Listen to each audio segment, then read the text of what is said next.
Good morning, Durka and Suba. Alright, so you all boleh refer kepada modul tak pastilah muka surat berapa tu, muka surat 24 kot tentang reciprocal graph. Okay, sebelum kita buat yang example 1B and 1C, cikgu nak terangkan dulu tentang reciprocal graph. Okay, so katakanlah saya ada graf y sama dengan fx. Okay, y sama dengan fx. So the reciprocal graph itu maksudnya adalah 1 over fx. Okay, ataupun kita panggil sebagai graf salingan lah. Okay, so we can deduce the graph of y equal 1 over fx from the graph of y sama dengan fx. Okay, jadi kalau katakan kamu boleh sketch graph y sama dengan fx, so daripada situ kita boleh deduce graph reciprocalnya.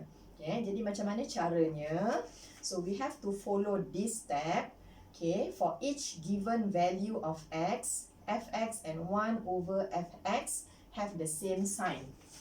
Okay, katalah fx saya ni bernilai positif, jadi of course 1 over fx juga bernilai positif. Kalau katakan fx cikgu tu bernilai negatif, maka 1 over fx 1 per negatif, overall dia akan jadi negatif 1 per fx. Okay, jadi dia ada same sign. Okay, lepas tu itu satu perkara.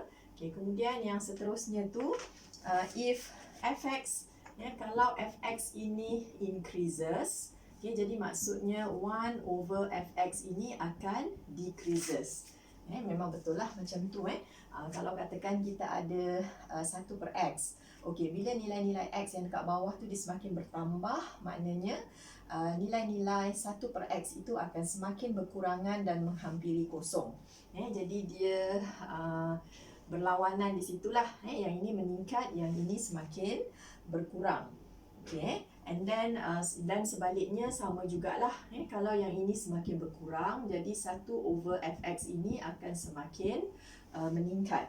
Alright, then jika fx itu, okay, kalau fx saya ini menghampiri plus minus infinity, okay, so what happened to my 1 over fx? 1 over fx ini akan menghampiri kosong. Macam kalau kita ada 1 per x, okay, kita tahu bahawa katalah x ini dia semakin meningkat, menghampiri positif infinity, maka 1 per x ini dia akan semakin berkurang dan menghampiri kosong. Okay, jadi yang inilah dia punya sifat. Okay, dan it is also applicable dan vice versa lah. Kalau fx ini pula yang menghampiri kosong, jadi 1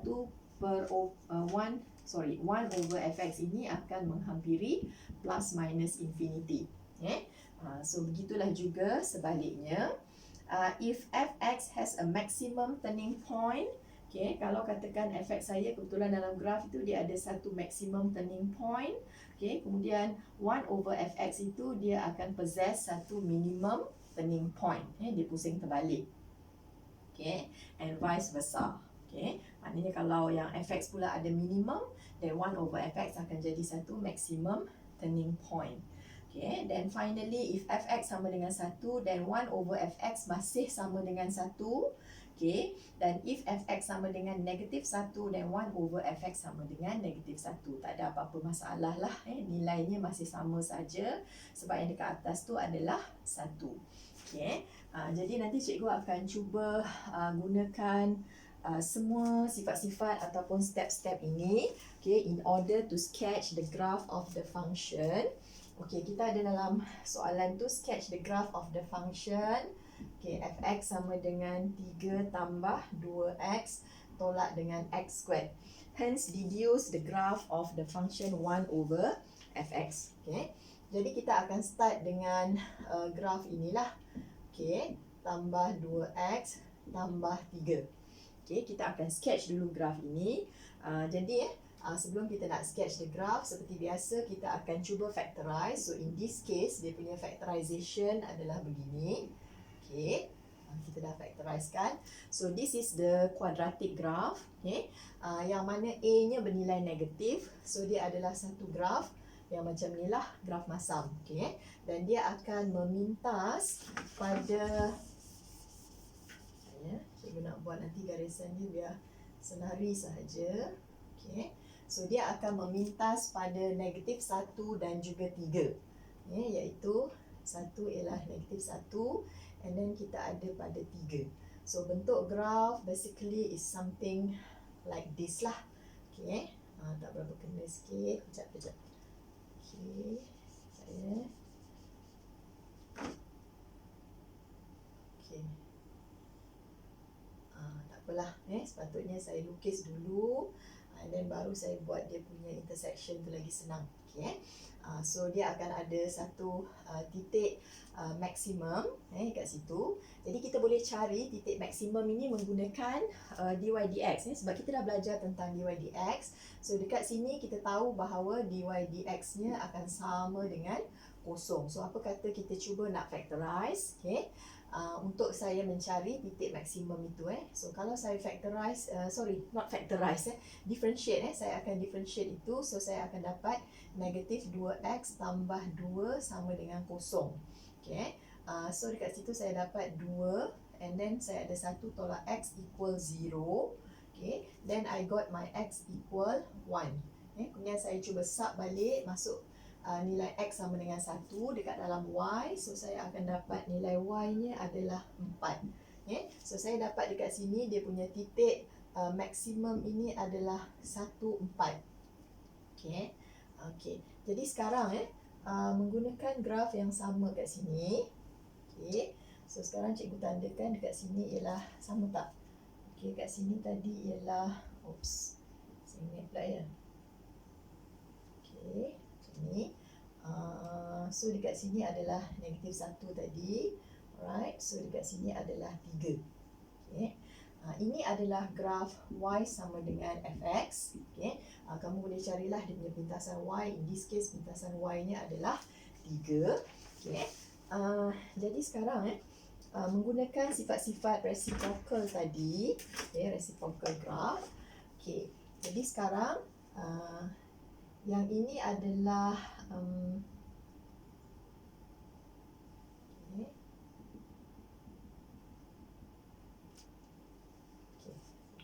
kat situ. Okay.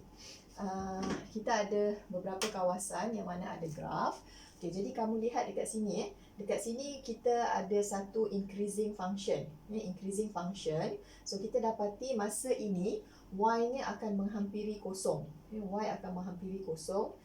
Jadi bila y menghampiri kosong, yang dekat sini, this one increasing. Okay, sekarang kita lihat pada bahagian ini sajalah. Fokus pada kuadran yang ini. Okay, kita dapati grafnya adalah increasing. So dekat sini dia akan jadi satu decreasing function.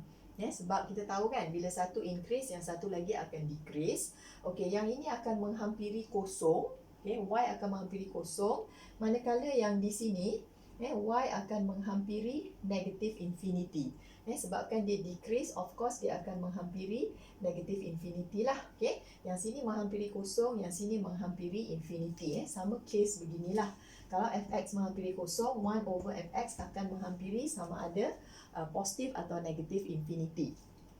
Okay? Tapi satu caranya kita boleh tahu, kalau graf ini berada di kawasan negatif kat sini, okay, fx-nya, yang ini juga akan berada di kawasan negatif sebab dia ada same sign. Okay?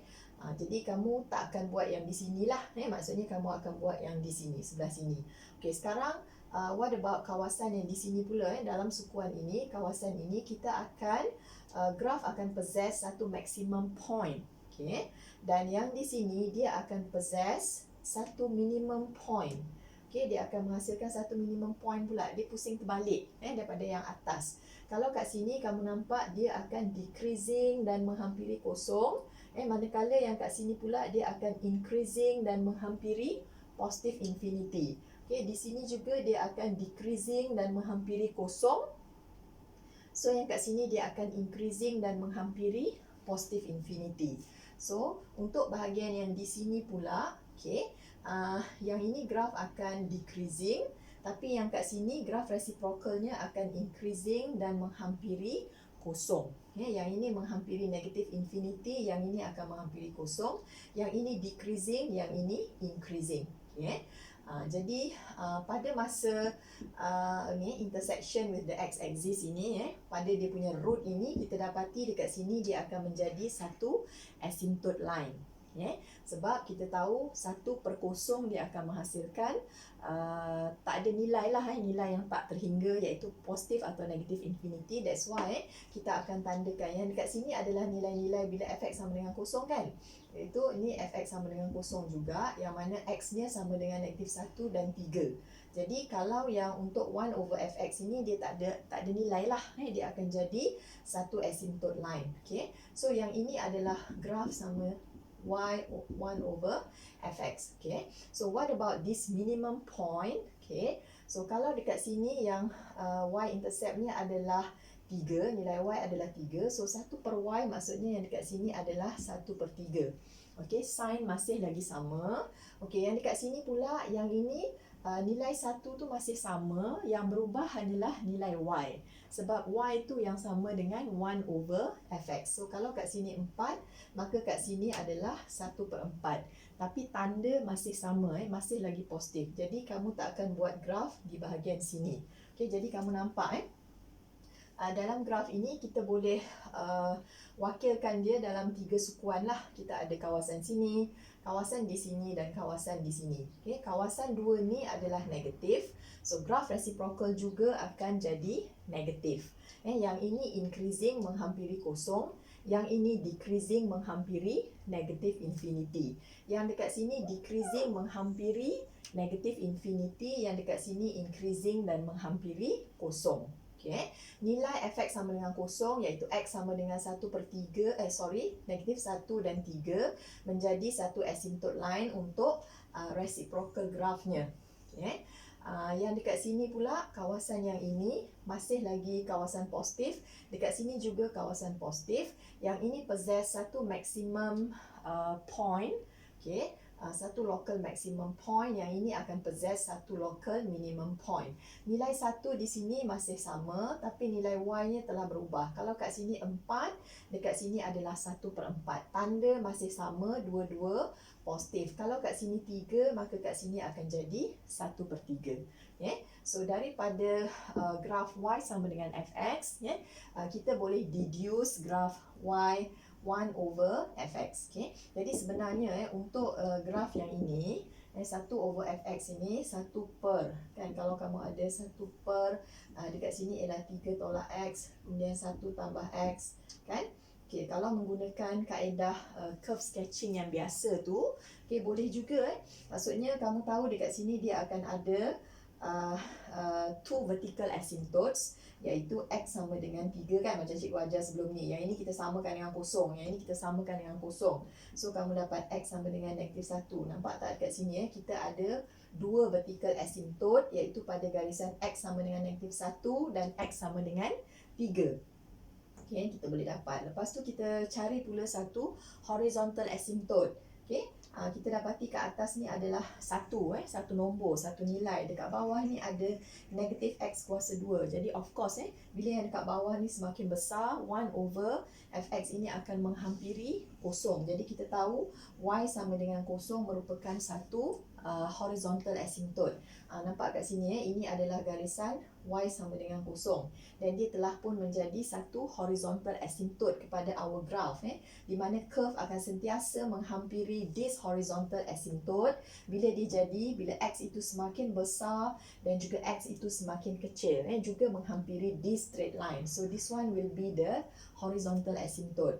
Lepas tu daripada sini kamu boleh carilah dy dx dan sebagainya, kan. Untuk kamu mendapatkan the local minimum point.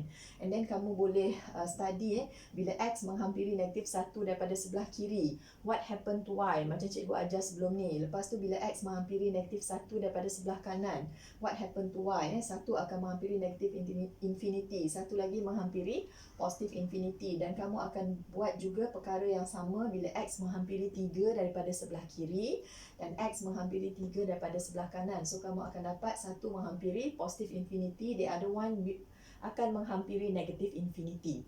Jadi dia sebenarnya prosedur yang sama dalam curve sketching.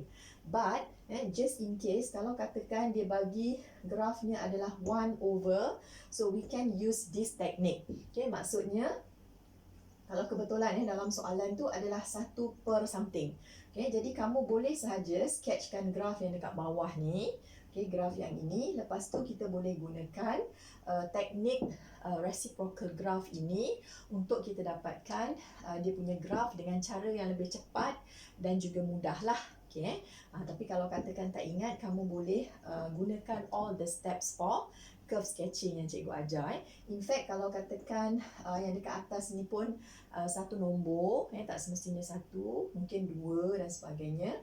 Bentuk graf masih sama jugalah. Cuma mungkin dia akan berada di sebelah dalam atau sebelah luar. Tapi untuk nilai dia punya nilai y untuk titik minimum ni, kita tak bolehlah terus gunakan 1 over macam ni. Mungkin kamu kena tukarkanlah dekat atas ni, kalau 2 situ 2 lah. Tapi biasanya kalau dalam soalan dia minta kamu sketch graph ini dulu, dan after that followed by the reciprocal graph. So senanglah, 1 over jadi yang ini, daripada 4 jadi 1/4, daripada 3 jadi 1/3. Dan biasanya soalan macam itulah. So lepas ni saya akan tunjukkan tentang simetri.